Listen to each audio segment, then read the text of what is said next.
Welcome to GJ study zone. ఎవరైనా మొదటిసారి ఛానల్ని విజిట్ చేస్తుంటే ఛానల్ని సబ్స్క్రైబ్ చేయండి. నోటిఫికేషన్స్ కోసం బెల్ బటన్ ప్రెస్ చేయండి. చాలామంది viewers subscribers Yojana magazine exam point of వ్యూలో ఏ విధంగా చదవాలని, పాయింట్స్ ఏ విధంగా రైజ్ చేసుకోవాలి, ఎగ్జామ్ పాయింట్ ఆఫ్ వ్యూలో వచ్చే బిట్స్ ఏ విధంగా ఉంటాయి, యోజన మ్యాగజైన్ ద్వారా మనకి ఏ విధంగా ఉపయోగపడుతుందని అడుగుతున్నారండి. అంతేకాకుండా కొంతమంది ఫ్రెండ్స్ ఎక్స్ప్లెనేషన్ ఇవ్వాలని కూడా కోరుకోవడం జరుగుతుంది. కాబట్టి వాళ్ళందరి కోసం జీజే స్టడీ జోన్ ఎక్స్ప్లెయిన్ ఇవ్వడానికి ప్రయత్నం చేస్తుందండి.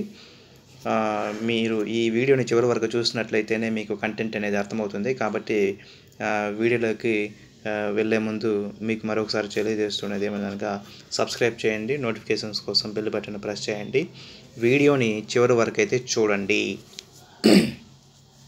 ఇప్పుడు ఇస్రో అండి భారత అంతరిక్ష పరిశోధన రంగం అండి. ఇది భారత ప్రధానమంత్రి గారే స్వయంగా ఈ వ్యవహారాలు ఆయన మంత్రిత్వ శాఖలోకే వస్తాయండి. ఫస్ట్ది ఇస్రో హెడ్ ఆఫీస్ వచ్చి బెంగళూరులో ఉంది. సెకండ్ వన్ ఇస్రో ప్రస్తుత చైర్మన్ వచ్చి కె శివన్ అండి. ఫస్ట్ చైర్మన్ వచ్చి విక్రమ్ సారాభాయ్ అండి. ఈ 3 పాయింట్లు ప్రైమరీ అండి. ఇక సెకండ్ పేజీలోకి వెళ్తే ఇక్కడ మనకు సింబల్స్ ఇవ్వడం జరిగింది, చూసారండి. ఇక్కడ ఎస్ఎల్వి, ఏఎస్ఎల్వి, పిఎస్ఎల్వి, జిఎస్ఎల్వి అనేది. ఈ ఎస్ఎల్వి, ఏఎస్ఎల్వి, పిఎస్ఎల్వి, జిఎస్ఎల్వి ఇవనేది వాటి రేంజ్ అండి, శాటిలైట్ యొక్క రేంజ్ని తెలియపరచడానికే ఇవి ఇవ్వడం జరుగుతుంది. ఇక్కడ మనకి ఎగ్జామ్ పాయింట్ ఆఫ్ వ్యూలో వీటి అబ్రివేషన్స్ కొద్దిగా ఇంపార్టెంట్ అండి. ఎస్ఎల్వి అనగా శాటిలైట్ లాంచింగ్ వెహికల్, ఏఎస్ఎల్వి అంటే augmented satellite launching vehicle, PSLV అంటే polar satellite launching vehicle, GSLV అంటే geostationary satellite launching vehicle. ఇక్కడ లాస్ట్లో ఎక్సెల్ అని ఇవ్వడం జరిగింది, ఎక్సెల్ అని ఇవ్వడం జరిగింది చూడండి. వాటి వచ్చి ఎక్స్ట్రా లార్జ్.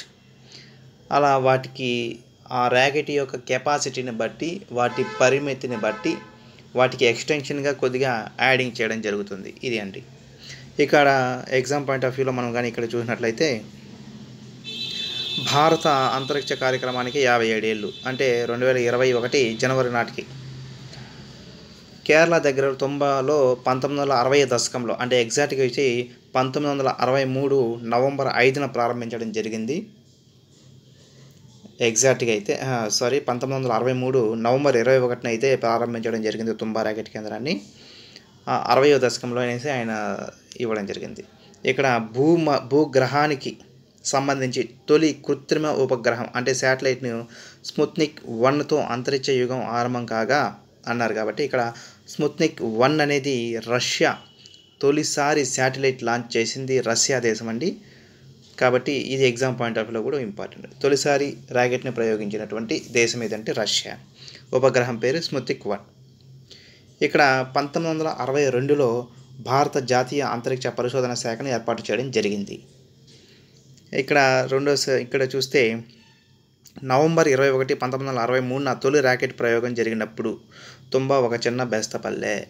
అంటే తుంబా అనేది కేరళ దగ్గర కేరళ స్టేట్లోని తిరువనంతపురం దగ్గర తుంబా అనేసి ఒక చిన్న పల్లెటూరును రాకెట్ ప్రయోగ కేంద్రంగా ఎంచుకోవడం జరిగింది. ఎప్పుడంటే 1963 నవంబర్ 21 అండి రాకెట్ ప్రయోగ కేంద్రం. అప్పుడు ఎంచుకున్నటువంటి వ్యక్తి డాక్టర్ విక్రమ్ సారాభాయ్. ఈయనే మన అంతరిక్ష పరిశోధన పితామహుడు అంటారండి ఈయనని.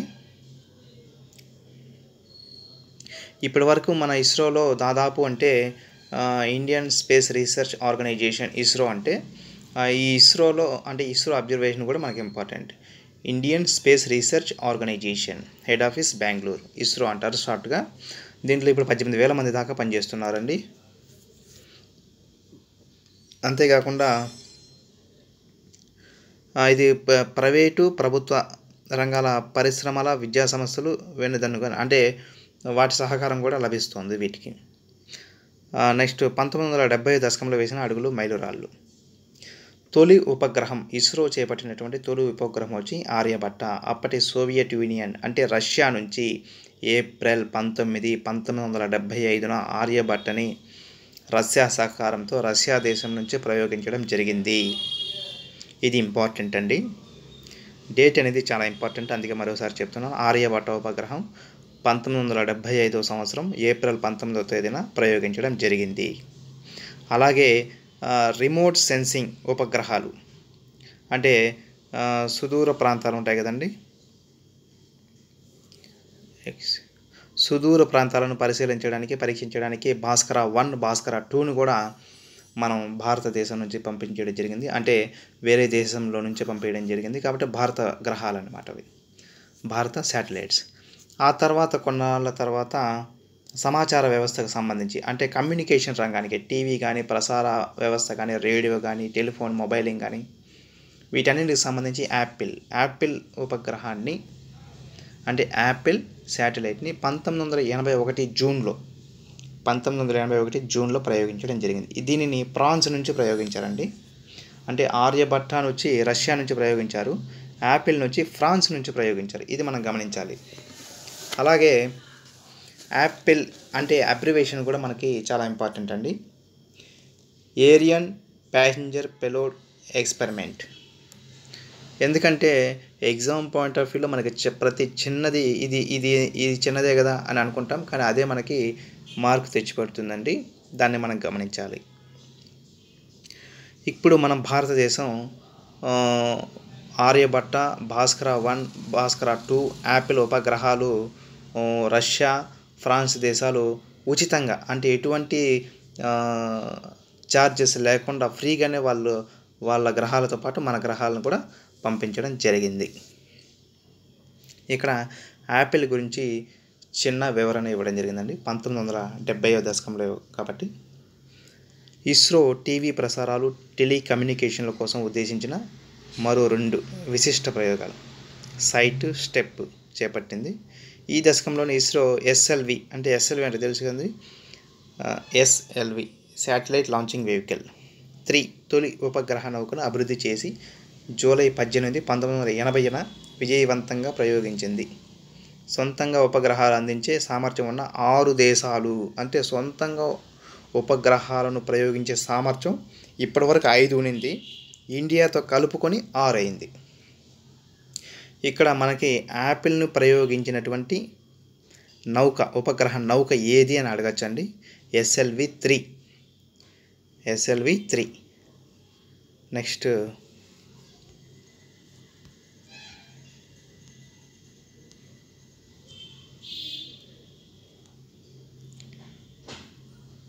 నెక్స్ట్ 1983 ఇన్సాట్ 1B ప్రయోగించిందండి. ఇన్సాట్ 1B అనేది మల్టిపుల్ అంటే బహుళ ప్రయోజన ఉపగ్రహం. మన టెలికమ్యూనికేషన్, టీవీ ప్రసారాలు, వాతావరణ అంచనాల రంగంలో ఇది విప్లవాత్మకమైన మార్పు. అంటే ఇన్సాట్ 1B అండి. అంటే ఇది ఎస్ఎల్వీలతో మరింత సామర్థ్యాన్ని అభివృద్ధిపరిచి బహుళ ప్రయోజనాల కోసం ఇన్స్టా 1B అనేది ప్రయోగించడం జరిగింది. అలాగే ఇక్కడ ISR-1A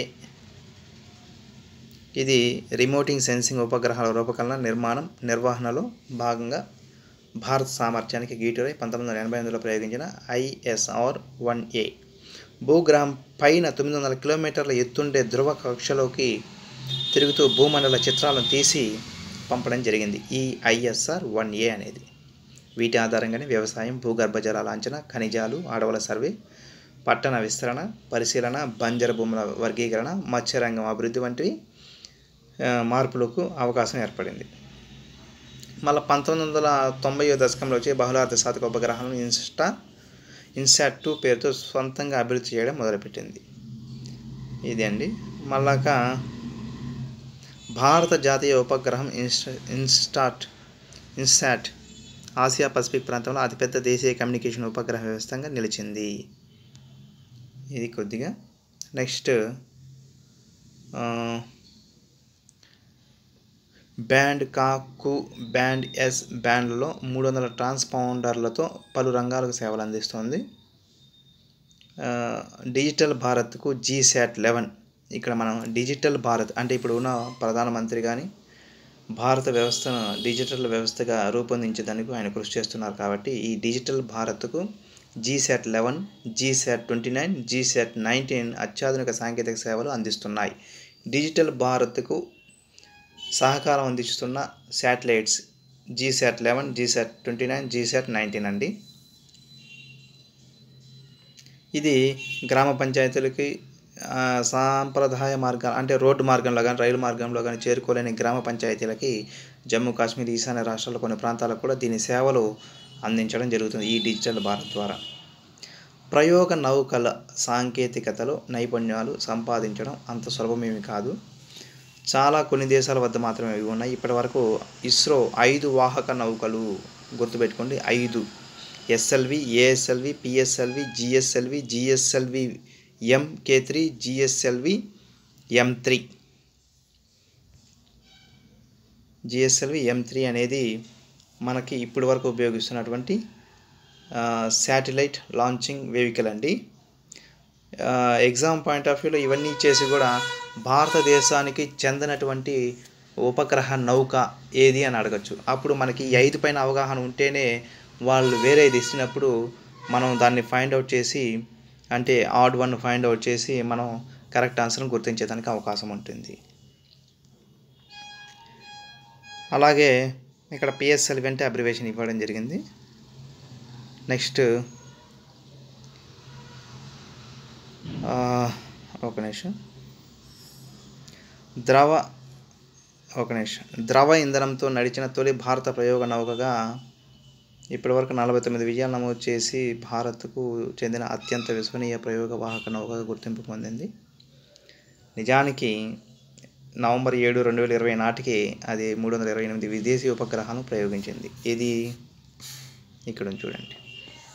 PSLV అనేది ద్రవ ఇంధనంతో, అంతకుముందు ఘన ఇంధనాలతో నడిచేది, ఇప్పుడు ద్రవ ఇంధనాలు. అంటే ఇక్కడ మనం ర్యాకెట్లలో ఉపయోగించే ఘన ద్రవ ఇంధనాలను మనం ఒకసారి ఐడెంటిఫై చేసినట్లయితే, ఘన ఇంధనం వచ్చి అమోనియం పర్క్లోరైడ్, ద్రవ ఇంధనం వచ్చి నైట్రోజన్ టెట్రాక్సైడ్.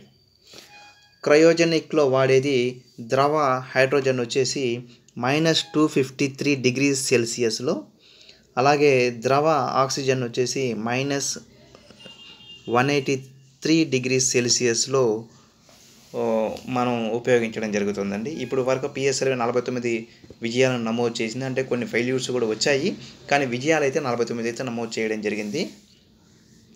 నిజానికి నవంబర్ 7, 2020 నాటికి 328 విదేశీ ఉపగ్రహాలు ప్రయోగించింది. అంటే వాణిజ్య ఉపగ్రహాలు, అంటే ట్రేడింగ్ పరంగా రంగంలో కూడా సత్తా చాటింది. ఫిబ్రవరి 15, 2017 ఒకే ప్రయోగంలో 104 ఉపగ్రహాలను విజయవంతంగా కక్షలో ప్రవేశపెట్టిన PSLV రికార్డు సృష్టించింది. ఎగ్జామ్ పాయింట్ ఆఫ్లో చాలాసార్లు అడిగినారండి బిట్టు.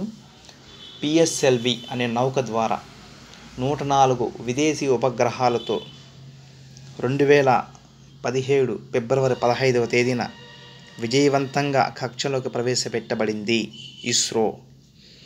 ఆ నౌక ఏదంటే PSLV. ఫిబ్రవరి 15, 2017 ఒకే ప్రయోగంతో 104 ఉపగ్రహాలను విజయవంతంగా కక్షలోకి ప్రవేశపెట్టి PSLV రికార్డు సృష్టించింది. ఎగ్జామ్ పాయింట్ ఆఫ్ వ్యూలో నెంబర్ ఆఫ్ టైమ్స్ అడిగారండి. ఇక 4వ తరం 5వ తరం వాహక నౌక భూ సమన్వయ ఉపగ్రహ వాహక నౌక, అంటే దాన్నే GSLV MK2. 4 ద్రవ ఇంజన్లు తెలుసు కదండి. ద్రవ ఇంజన్లు అంటే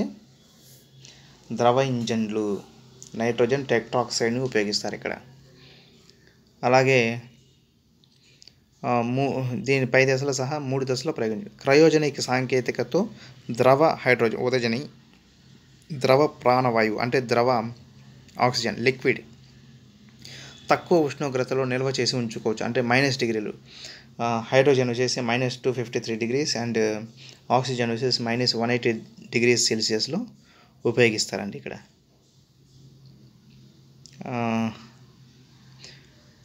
పూర్తిగా దేశీయంగా అభివృద్ధి చేసిన క్రయోజనిక్ రాకెట్ చోదక సామర్థ్యం GSLV-DS-ను జనవరి 5, 2014 ప్రయోగించినప్పుడు ఈ సాంకేతిక పరిజ్ఞానంలో ఇస్రో ఎంతో ఎక్స్పీరియన్స్ పొందిందని చెప్పడం జరిగింది. GSLV MK3 5వ తరం వాహక నౌక, 2 ఘన ఇంధన స్ట్రాపాన్లు, ఒక ద్రవ ఇంజను, బూస్టర్, ఒక క్రయోజనిక పై దశలో అభివృద్ధి చేయడం జరిగింది. కేర్ మాడ్యూల్ తిరుగు ప్రయాణాన్ని ప్రారంభించిన తర్వాత కొద్ది కాలానికి భూ వాతావరణంలో పునఃప్రవేశించింది. అంటే రాకెట్ వెహికల్ని పైన రాకెట్ని వదిలేసి మళ్ళీ తిరిగి భూమండలానికి చేరుకోవడం అండి. అది ఇప్పుడిప్పుడే ప్రయోగం జరుగుతోంది. 2019 జూలై 22వ తేదీ చంద్రయాన్ 2ను భూ పార్కింగ్ కక్షలోకి విజయవంతంగా GSLV MK3 నౌక ద్వారా పంపించడం జరిగింది. GSLV MK3 ద్వారా విజయవంతంగా పంపించడం జరిగింది. ఇది చాలా ఇంపార్టెంటు. అలాగే మనం ఇంకోటి గమనించాల్సిన అవసరం ఉంది. 2008లో చంద్రయాన్ 1 PSLV C11 ద్వారా పంపించడం జరిగింది. ఆ రాకెట్ నౌక కూడా మనకి important. Next, Scott jet engines. ఇవి తిరిగి ఉపయోగించగల సాంకేతికతతో రూపొందించింది. ఇస్రోకు చెందిన సూపర్ సోనిక్ కాంబషన్ స్క్రామ్జెట్ ఇంజిన్ ప్రయోగం ఆగస్టు 2016లో విజయవంతమైంది. ఇటువంటి ప్రయోగం చేసే భారతదేశం 4వది. అంతకుముందు 3 దేశాలు చేయడం జరిగింది. ఇది 4వది. భారత అంతరిక్ష కార్యక్రమం ప్రతి ఒక్కటి దేశ సమగ్ర అభివృద్ధికి ఉద్దేశించబడింది. ఆర్యభట్ట భారత తొలి శాస్త్రీయ ఉపగ్రహం. ఇక్కడ మనం ఒకసారి గమనించినట్లయితే GSLV MK3 ద్వారా చంద్రయాన్ 2 ప్రయోగించడం జరిగింది. ఈ GSLV MK3నే బాహుబలి పాట్ బాయ్ అనేసి అంటే వేరే పేర్లతో కూడా పిలవడం జరిగింది. అంటే నిక్ నేమ్లు అనమాట. బాహుబలి పాట్ బాయ్ అనేసి. నేను చెప్పే ఈ టాపిక్లో నుంచి RRBలో NTPCలో దాదాపు 10 నుంచి 18 క్వశ్చన్లు దాకా రావడం జరిగిందండి. ఇంకా వస్తూనే ఉంటాయి. కాబట్టి మీరు ఎవరైనా కానీ చూసినట్లయితే, మీకు ఎగ్జామ్ రాసినట్లయితే మీకు ఈ టాపిక్ పైన ఎన్ని క్వశ్చన్లు వచ్చినా మీకు ఐడియా ఉంటుంది. ఆ తర్వాత దీని శాస్త్రీయ ప్రగతి SRE-1 ద్వారా ప్రపంచ దృష్టిని ఆకర్షించింది. ఇక్కడ మనకి చంద్రయాన్ 1 అంగారక కక్షలోకి ప్రయోగం. ఆస్ట్రాయిడ్ చంద్రయాన్ 2లు కోట్లాది భారతీయులకే కాదు ప్రపంచ దేశాల దృష్టిని ఆకర్షిస్తున్నాయి. అంటే మన ఇస్రో తక్కువ పెట్టుబడితో ఎక్కువ లాభాలను ఆర్జించే విధంగా తయారు చేస్తున్నటువంటి కృషి ప్రపంచ దేశాలను ఆకట్టుకుంటుంది అనేసి ఇక్కడ తెలియజేయడం జరిగింది. ఇది K7 గారి పూర్తి అభిప్రాయం అండి. అలాగే వీటిని మనం ఎగ్జామ్ పాయింట్ ఆఫ్ వ్యూలో ఇచ్చేస్తున్నాం కాబట్టి మనం మరీ అంత డెప్త్గా పోకుండా ఎగ్జామ్ పాయింట్ ఆఫ్ వ్యూలో మనకి ఏమి ఉపయోగపడతాయి అవే. అక్టోబర్ 22, 2008న 1380 కిలోల చూడండి వెయిట్ కూడా అప్పుడప్పుడు అడిగే అవకాశం ఉంది. కానీ మోస్ట్ ఆఫ్ ఆల్ అక్టోబర్ 22, 2008వ తేదీన చంద్రయాన్ 1 PSLV 11 ద్వారా ప్రయోగించడం జరిగింది. దాన్ని చంద్రయాన్ 1 బరువు ఎంత అంటే 1380 కిలోలు అండి. 1380 కిలోలు. అలాగే ఇది కక్షలోకి నవంబర్ 14, 2008న టీవీ సైజులో ఉండే ఒక యంత్రాన్ని దాని చుట్టూ విడివడి చంద్రగ్రహం మీద విజయవంతంగా దిగింది. అమెరికా, రష్యా, జపాన్ తర్వాత చంద్రుడి ఉపరితలం అన్వేషణకు ఉపక్రమించిన 4వ దేశంగా భారత్ ఖ్యాతి సంపాదించింది. అంటే చంద్రుని ఉపరితలం పైన ఇది లాంచింగ్ అయినటువంటి ఈ ఉపగ్రహాలు శాటిలైట్స్ అమెరికా, రష్యా, జపాన్ల తర్వాత అప్పటికి చైనా లేదండి. 2008 గురించి ఇది చెప్పడం జరుగుతుంది. 2008 అక్టోబర్ 22 నాటికి భారతదేశం 4వ దేశంగా చంద్రుని పైన దిగడం జరిగింది. అంతేకాకుండా చంద్రుని పైన ప్రపంచంలోనే చంద్రుని ఉపరితలం మీద నీటి జాడలను నిర్ధారించింది చంద్రయాన్ 1 ప్రపంచవ్యాప్తంగా. మన భారతదేశానికి సంబంధించినటువంటి చంద్రయాన్ 1. ఈ చంద్రయాన్ 1 ఇచ్చిన ప్రోత్సాహంతో ఇస్రో 1340 కిలోల అంటే చంద్రయాన్ 1 వెయిట్ వచ్చి 1380 అండి. ఇది 1340 కిలోల మానవ రహిత ఉపగ్రహ నౌకను నవంబర్ 3, 2013 పంపి అంగారక కక్షలోకి సెప్టెంబర్ 24, 2014న విజయవంతంగా చేర్చగలిగింది.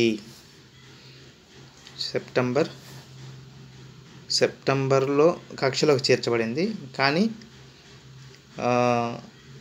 5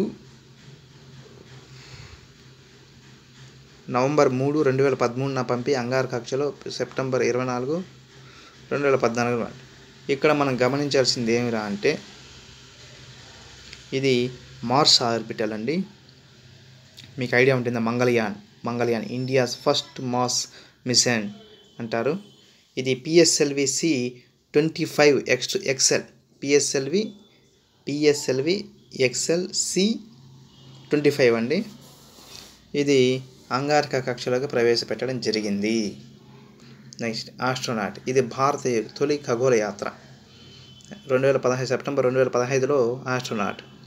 PSLV ప్రయోగించింది ఎక్స్రే, ఆప్టికల్, అల్ట్రా వైలెట్ కిరణాలతో ఖగోళ ఉనికిని ప్రయోగించడానికి ప్రయోగించినది. విపరీతమైన అల్ట్రా వైలెట్ కిరణాలతో విశ్వంలో తొలినాటి పాలపుంతను ఇటీవలే ఆస్ట్రోనాట్ కనుగొని సంచలనం సృష్టించింది. ఇప్పుడు మనం ఉన్నటువంటి గెలాక్సీ పేరు వచ్చి మిల్కీ వే. ఇది కూడా exam point of view important. మనం ఉన్నటువంటి అంటే ఎన్నో పాలపుంతలు ఉన్నాయి, ఎన్నో గెలాక్సీలు ఉన్నాయి. మనం ఉన్న గెలాక్సీ పేరు మిల్కీ వే లేదా పాలపుంత అని అంటారు. ఇక్కడ చంద్రయాన్ 2 గురించి మళ్ళీ ఇవ్వడం జరిగింది. చంద్రయాన్ 2 జూలై 22, 2019 చంద్రయాన్ 2ను విజయవంతంగా చంద్రుని కక్షలోకి ప్రవేశపెట్టడం జరిగింది. 8 రకాల వ్యవస్థలు నిరంతరాయంగా వైజ్ఞానిక సమాచారం అందిస్తున్నాయి. ఆడి వరకు మనకి exam point of view important. ఇక్కడ చంద్రయాన్ 2కి ఇంకొక పేరు కూడా ఉంది. అది సారాభాయ్ అనే పేరు అయితే ఉంది. ఇక్కడ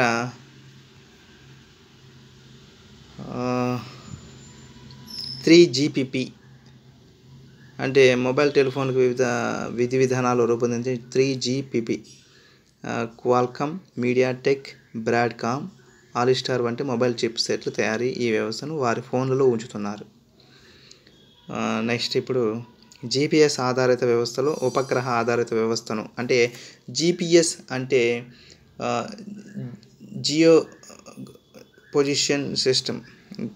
జియోగ్రాఫికల్ పొజిషన్ సిస్టమ్ అండి. దానికి బదులుగా మన భారతదేశం గగన్ని ఇస్రో అందిస్తోంది. దీనివల్ల మరింత ఖచ్చితమైన సమాచారంతో పౌర విమానయానాన్ని అంటే విమానాలు అంటే ఎయిర్ ట్రాఫిక్ కంట్రోల్ అని ఒకటి ఉంటుందండి. వాటికి ఈ గగన్ అనేది చాలా యూస్ఫుల్ అవుతుంది. నెక్స్ట్ విద్యార్థులు ఇప్పటి వరకు అంటే ఐఐటి మద్రాస్, ఐఐటి ఖరగ్పూర్ ఇటువంటి ఐఐటి విద్యార్థులు చాలామంది ఉపగ్రహాలు కూడా దాదాపు 10 ఉపగ్రహాలను ఇస్రో ఇప్పటికే ప్రయోగించడం జరిగిందండి. అలాగే భారత ప్రభుత్వం అనుమతి పొందిన మరో కార్యక్రమం గగన్యాన్. జనవరి 5, 2019లో మానవ సహిత అంతరిక్ష నౌక కేంద్రం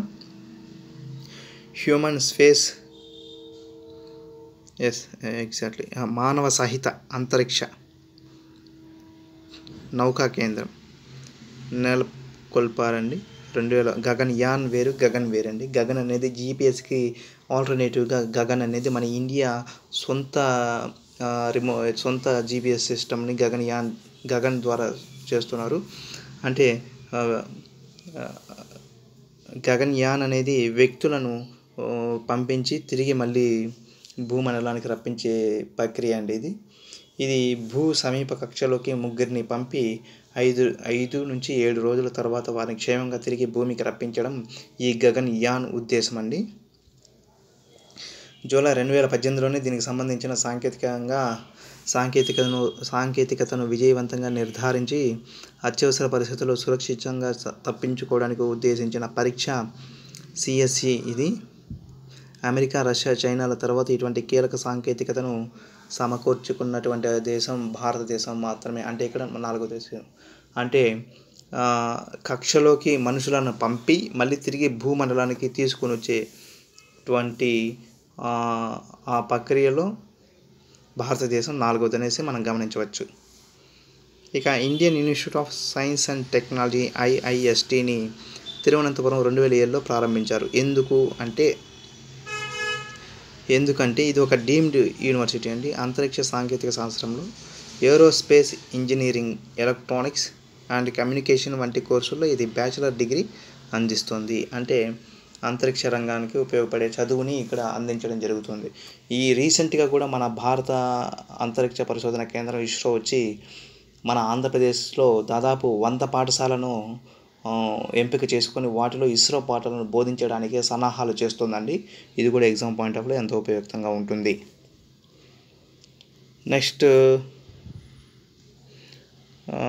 నెక్స్ట్ దేశంలో అంతరిక్షపరమైన ఆర్థిక కార్యకలాపాలకు ఊతమివ్వడానికి, అంతరిక్ష సాంకేతిక విభాగంలో అందరికీ అవకాశాలు కల్పించడానికి ప్రైవేటు రంగానికి అంకుర సంస్థలకు కూడా ఇన్స్పేస్ ఈని ఏర్పాటు చేయడం జరిగిందండి. ఇదేం పెద్దగా ఇది. నెక్స్ట్ ఇక్కడ చూస్తే మనకు